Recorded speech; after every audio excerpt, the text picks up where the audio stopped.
अस्सलाम वालेकुम। आज का मेरा टॉपिक है नर्वस सिस्टम। नर्वस सिस्टम में हमारे पास दो चीज़ें आती हैं जो कि रेगुलेटरी सिस्टम कहलाती हैं।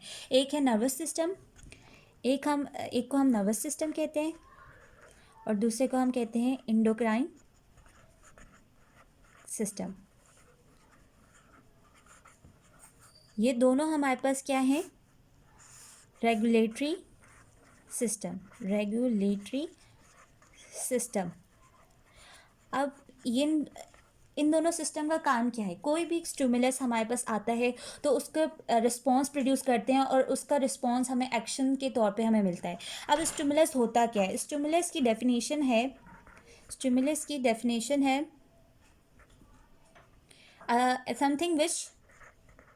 Something which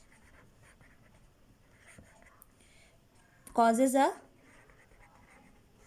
response.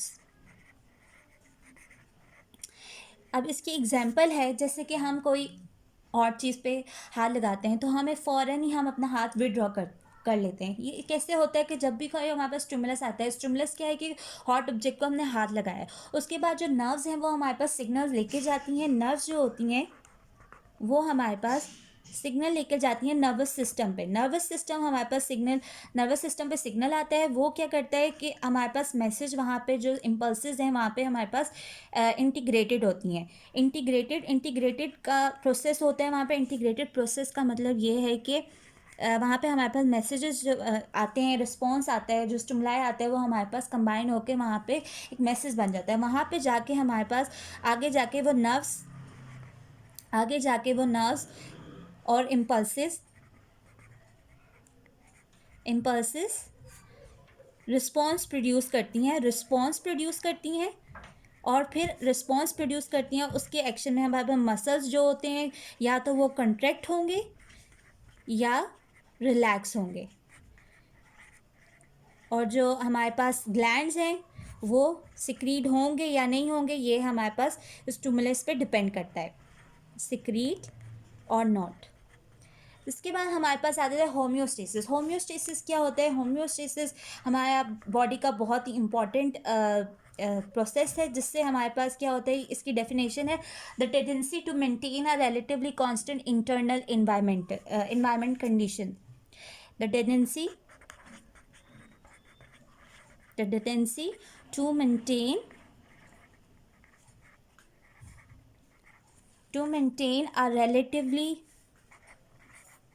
a relatively constant internal internal environment।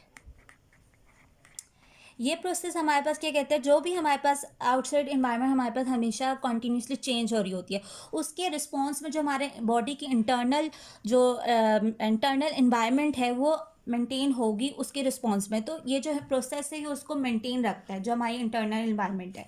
अब हम बात करते हैं कि नर्वस सिस्टम जो है वो कंपोज होता है। नर्वस सिस्टम में बहुत सारे न्यूरॉन्स होते हैं और वो 3 कंपोनेंट्स पे डिपेंड करते हैं। वो मैं आगे आपको अगली मेरी जो वीडियो है आप उसमें देख सकते हैं। फिर हमारे पास आ जाता है कि नर्वस सिस्टम जो है, अब उसका हमारे पास फ्लो चार्ट आ जाता है। ये बहुत ही इंपॉर्टेंट हमारे पास क्वेश्चन है, ये हमारे पास आ सकता है क्वेश्चन पेपर में, तो आप लोग सब इसको ज़रूर समझें और याद करेगा। ये हमारे पास फ्लो चार्ट है। नर्वस सिस्टम जो होता है, नर्वस सिस्टम की 2 टाइप्स हैं, सेंट्रल नर्वस सिस्टम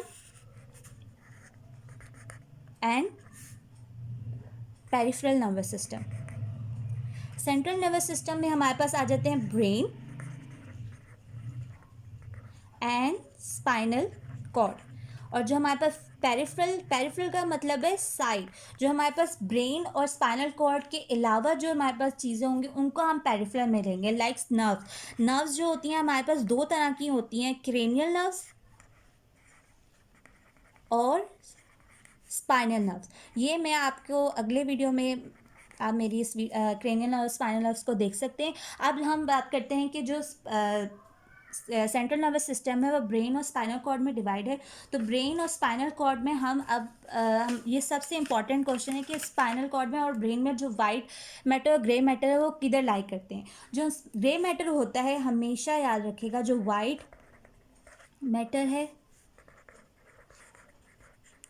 वो हमेशा माइलिनेटेड होगा, नेटेड होगा, और जो ग्रे मैटर है वो नॉन माइलिनेटेड होगा, इसीलिए इसको वाइट मैटर कहते हैं। और जो स्पाइनल कॉर्ड में ये जो होगा ये मिड में होगा, हमेशा मिड में लाई करेगा, और ये ग्रे मैटर है वो सेंट्रल में साइड पे लाई करेगा। अब अब हम करते हैं ब्रेन में जो ग्रे मैटर है वो उसके ऑपोजिट हो जाएगा, जो वाइट मैटर है वो वाइट मैटर है वाइट मैटर है वो सेंटर में लाई करेगा, साइड में लाई करेगा, और जो हमारे पास ग्रे मैटर है वो हमारे पास मिड में लाई करेगा। ये हमारे पास दोनों ऑपोजिट है। ये इंपॉर्टेंट क्वेश्चन है जो हमारे पास आता है पेपर में, तो आपने याद रखना है। अब हम बात करते हैं पेरिफेरल नर्वस सिस्टम की। पेरिफेरल नर्वस सिस्टम में हमारे पास दो तरह के आती हैं टाइप्स। एक आते हैं सेंसरी नर्वस सिस्टम और एक आता है हमारे पास मोटर नर्वस सिस्टम। जो हमारे पास सेंसरी नर्वस सिस्टम है वो क्या करता है, सेंसरी का मतलब होता है कि हमारे पास जो चीज़ हमें लेकर आ रही है, सेंसरी मतलब जो मैसेज लेकर आ रही है ब्रेन तक, उसको हम सेंसरी कहेंगे। इसको दूसरा नाम है एफरेंट। और जो चीज़ सीएनएस से फैक्टर्स तक लेके जा रही है उसको हम कहेंगे ईफरेंट। अब जो सेंसरी नर्वस सिस्टम है, जैसे कि सिग्नल हमारे पास सीएनएस पे आ रहा है तो वो क्या करेगा, transfer information from receptors to the CNS.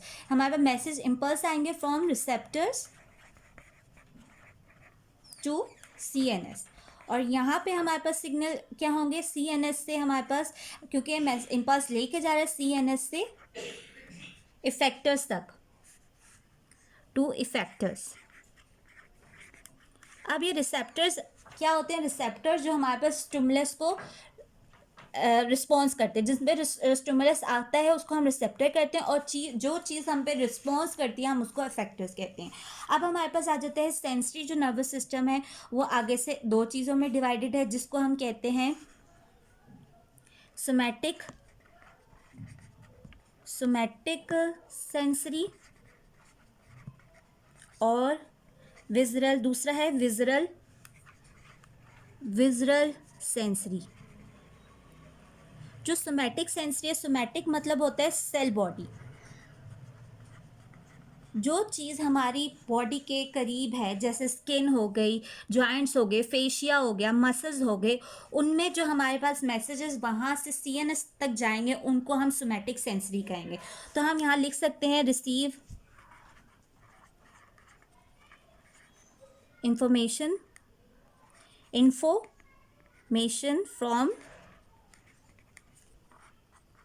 From skin, fascia etcetera. और जो चीज़ विजुअल का मतलब ऑर्गन होता है, यहाँ पे इंफॉर्मेशन कहाँ से आएगी, ऑर्गन से। रिसीव इंफॉर्मेशन फ्रॉम ऑर्गन्स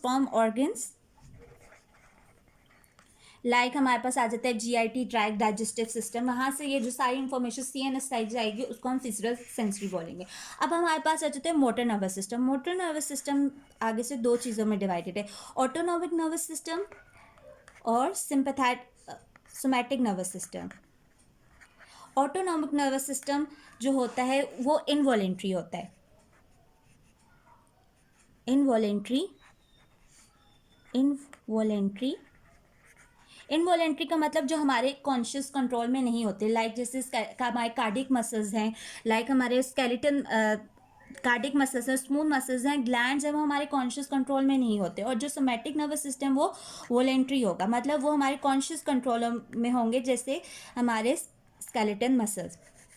ठीक है। अब ये मोटर है क्योंकि, तो ये सीएनएस से हमारे पास इफेक्टर्स तक जाएंगे, तो ये रिस्पॉन्स लेके जाएंगे CNS to skeleton, cardiac muscles,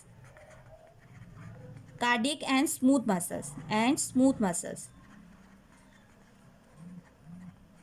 और जो दूसरे हमारे पास है, ये हमारे पास सीएनएस टू स्केलेटन मसल लेके जाएंगे।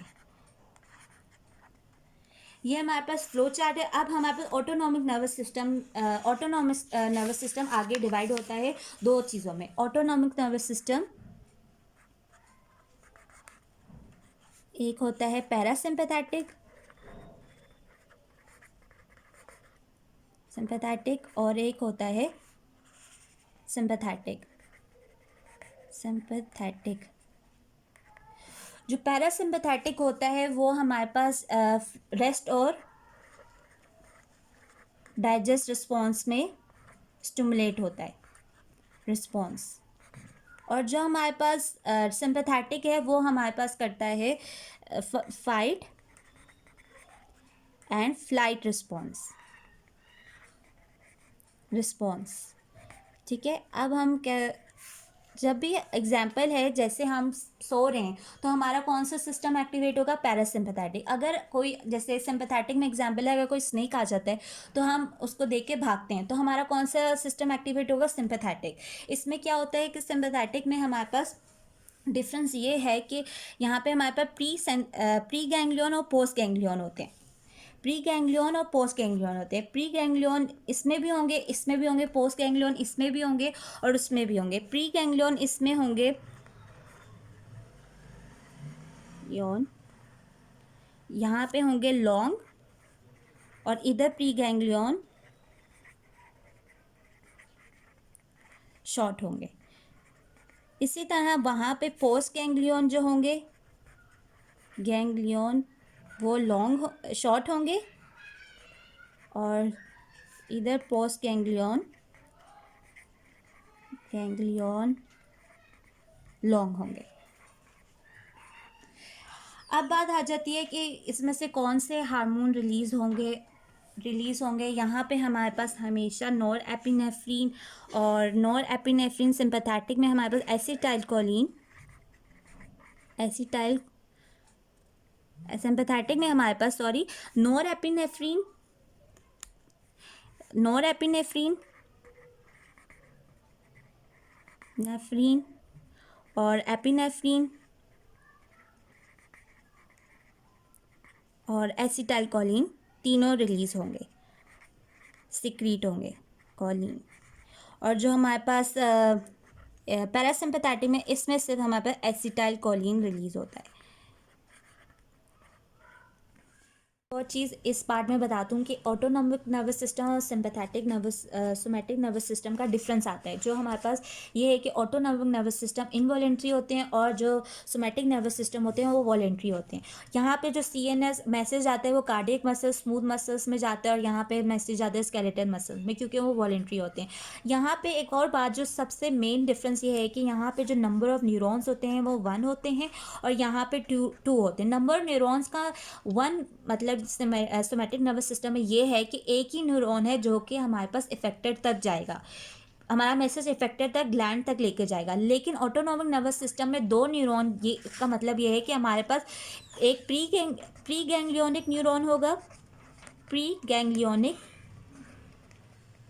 होगा और दूसरा हमारे पास पोस्ट गैंग्लियोनिक न्यूरॉन होगा। फिर ये जाके ऑटोनॉमिक नर्वस सिस्टम आगे जाके जैसे कि पैरासिम्पैथेटिक और सिंपैथेटिक नर्वस सिस्टम में डिवाइड है, इसीलिए इन दोनों में प्री गैंग्लियोनिक और पोस्ट गैंग्लियोनिक दोनों में ही हमारे पास होंगे। थैंक यू, आपको मेरा लेक्चर समझ आ गया होगा, आई होप।